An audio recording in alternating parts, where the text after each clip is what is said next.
Bonjour ou bonsoir, ici Tammy Kaba, je suis ravi de vous retrouver dans cette nouvelle vidéo dans laquelle je vais vous parler d'un film que j'ai beaucoup aimé, de Big Short.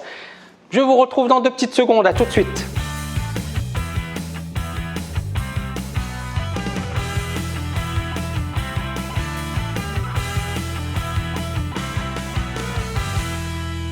Alors, rebonjour. Dans cette vidéo, il y aura d'autres vidéos sur le Big Short, mais dans cette vidéo, je voulais d'abord revenir sur la morale dans la finance.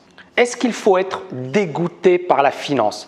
Parce qu'encore une fois, c'est ça ce qu'il y a dans ce film, c'est qu'on voit à un certain moment la cupidité, la folie collective. Donc les banquiers qui gagnaient énormément d'argent, mais c'était de l'inconscience. C'est-à-dire qu'après, effectivement, ce qu'ils ont fait, ça a eu des répercussions extrêmement catastrophiques sur l'économie américaine et surtout sur les Américains, sur l'Américain moyen.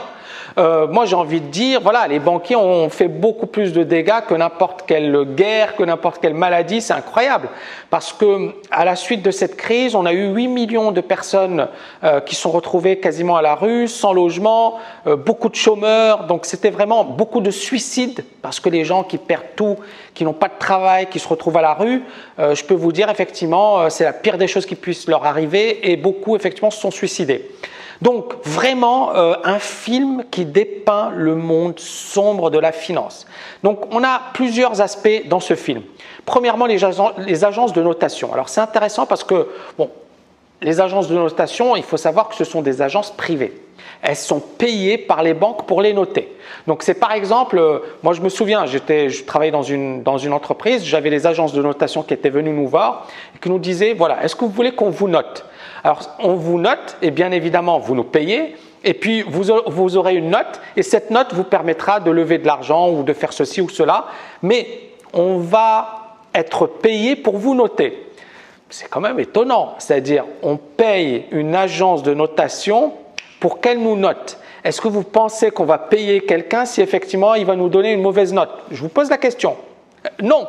Et ce qui est intéressant dans le film, c'est qu'à un certain moment, vous voyez la personne qui est en charge de l'agence de notation et qui dit on ne peut pas donner une mauvaise note à une banque parce que si on lui donne une mauvaise note, elle ira vers une autre agence de notation qui lui donnera une bonne note et on va perdre de l'argent.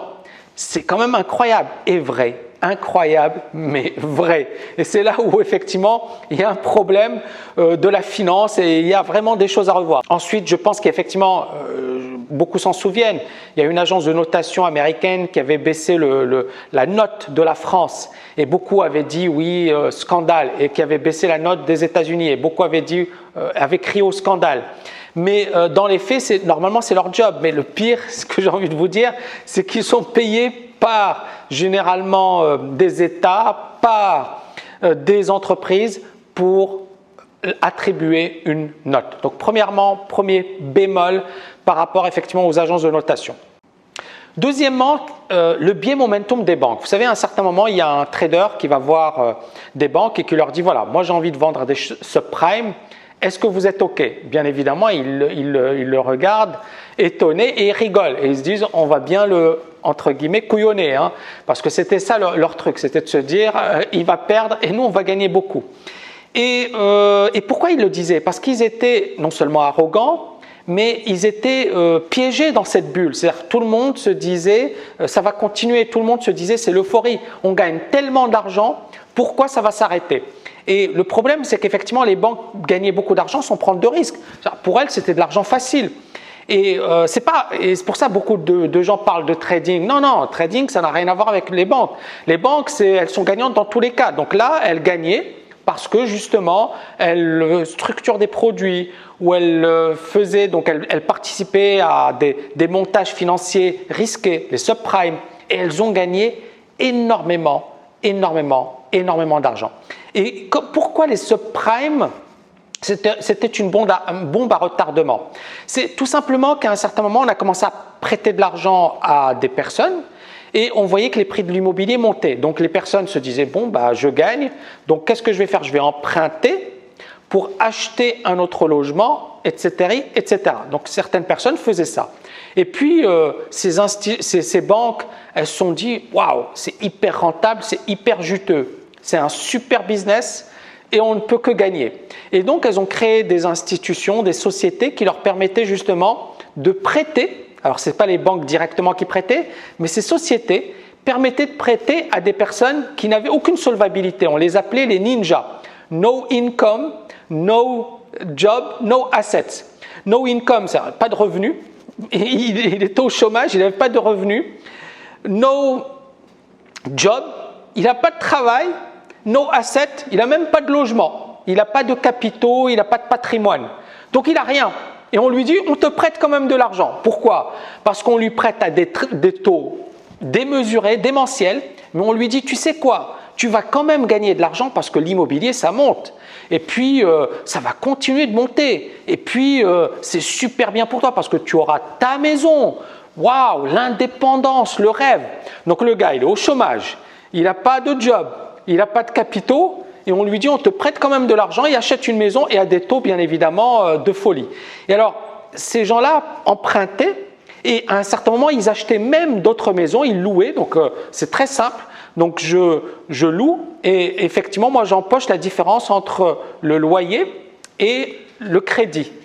Mais quand vous avez le crédit, donc par exemple, c'est un montant fixe. Quand vous avez effectivement les taux d'intérêt qui montent, c'est-à-dire qu'ils avaient un certain taux et puis ensuite, les taux sont montés.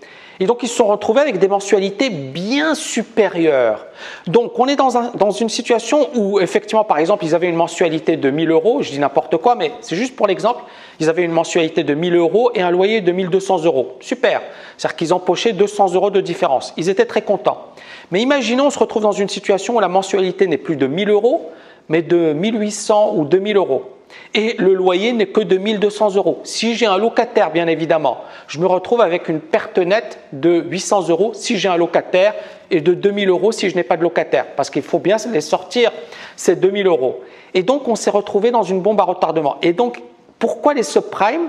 Les subprimes, c'est qu'on a créé, c'est comme un titre avec les prêts qu'on a effectués à ces gens qui étaient insolvables et on les a mis dans des montages avec d'autres titres solvables. Le problème, c'est qu'on ne savait plus quels étaient les montages solvables, quels étaient les montages non solvables, mais on se dit, ça va passer, on est infaillible, et puis de toutes les manières, l'économie américaine va bien, tout fonctionne bien, ça ne peut que continuer. Qu'est-ce qui s'est passé? Tout simplement, à un certain moment, on s'est aperçu que c'était n'importe quoi.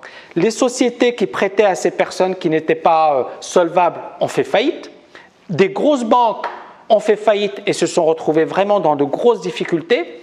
Et puis, bien évidemment, on a vu que la cupidité pouvait avoir des conséquences désastreuses sur l'économie américaine et sur l'économie mondiale. Comment expliquer cela? Pour moi, je pense qu'effectivement, c'est l'obsession du court terme. C'est-à-dire qu'effectivement, ces banquiers, ils étaient intéressés uniquement par le gain à court terme et donc ils ont oublié la réalité des choses et puis finalement, ils s'en fichaient comment dirais-je, des conséquences.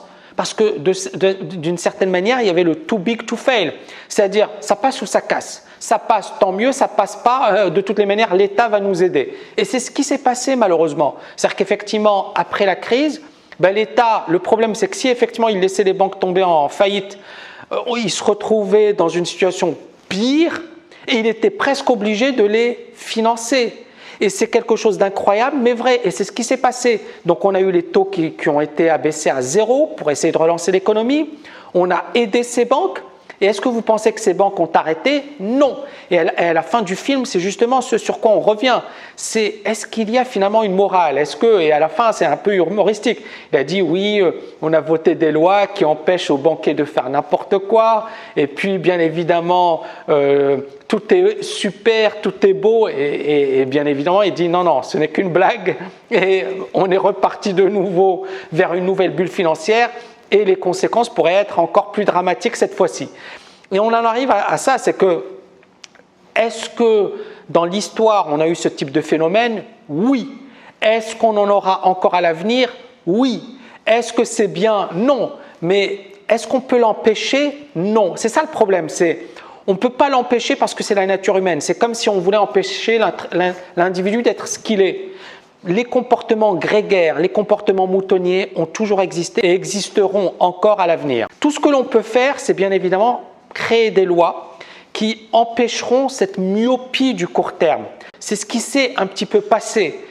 Est-ce que c'est suffisant? Non, mais c'est ce qui s'est un petit peu passé. Moi, je me souviens, par exemple, à l'époque de Kerviel, moi, j'avais milité dans le sens d'un bonus sur le long terme. C'est-à-dire que je disais la chose suivante, et je l'avais dit dans plusieurs plateaux télé, c'est qu'effectivement, le trader qui se dit « j'ai rien à perdre », c'est-à-dire que si effectivement je gagne gros, j'ai un super bonus, et si je perds, c'est la banque qui perd. Pourquoi il va se casser la tête? Quelle est la situation la plus favorable pour lui? Je vous pose la question. La réponse, c'est bien évidemment prendre le plus de risques possible. Maintenant, si on lui dit, si tu prends des risques, tu n'auras pas de bonus. Ton bonus, c'est sur 5 ans et donc on va t'évaluer sur le long terme. Ça change la donne. Et ce qui est intéressant, c'est qu'après effectivement ces interventions, je sais qu'effectivement on a voté une loi et qu'on a obligé les banques à faire cela. C'est-à-dire qu'effectivement à lisser les bonus de leurs traders sur 5 ans. Mais est-ce que c'est le cas dans les hedge funds? Non. Est-ce que c'est le cas? Est-ce que les banques aujourd'hui ont encore beaucoup de traders? Non. Elles ont compris que c'était la fin d'un système et donc elles ont externalisé leurs activités. Elles ont même investi dans des hedge funds. Donc elles disent c'est pas nous, c'est des hedge funds et les hedge funds font ce qu'ils veulent. Donc effectivement le problème c'est que c'est très difficile même pour le régulateur de trouver de bonnes règles et d'empêcher des catastrophes de survenir. Tout ce qu'il faut faire bien évidemment c'est, je parle pour vous, hein, pas pour les banques etc. C'est bien évidemment d'être hyper vigilant. Quand par exemple vous avez des périodes de bulle, vous êtes hyper prudent par rapport à vos investissements. Quand vous avez des périodes de crack, ça peut être effectivement de super bonnes opportunités pour investir. Alors bien évidemment je ne dis pas que c'est bien, je dis juste c'est de super bonnes opportunités. Quand on revient, alors bien évidemment, là j'ai parlé des banques, en parlant des traders, est-ce que ce sont les traders qui sont à l'origine de tout ça? Certainement pas. Ce ne sont pas les traders qui ont créé des subprimes, ce ne sont pas les traders qui ont créé ces crédits hypothécaires, ce ne sont pas les traders qui ont la puissance des banques.